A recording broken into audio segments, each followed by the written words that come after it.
ஒரு அண்ணனும் தங்கச்சியும் ஒரு கடை தெருவில் நடந்து போயிட்டு இருக்காங்க. வழியில கடையில ஒரு பொம்மையை பார்த்து பிடிச்சி போய் அந்த தங்கச்சி அதே இடத்துல நிக்கிறாங்க.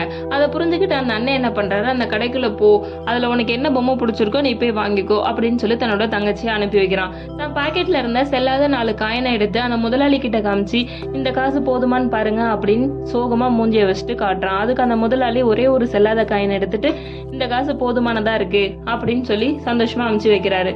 இதை பார்த்துட்டே இருக்க அந்த கடையில இருந்த ஒருத்தர் கேட்கிறாரு, விலை உயர்ந்த பொம்மையை செல்லாத காயின் எடுத்துட்டு எதுக்கு நீங்க கொடுத்தீங்க அப்படின்னு சொல்லி கேட்கிறாரு.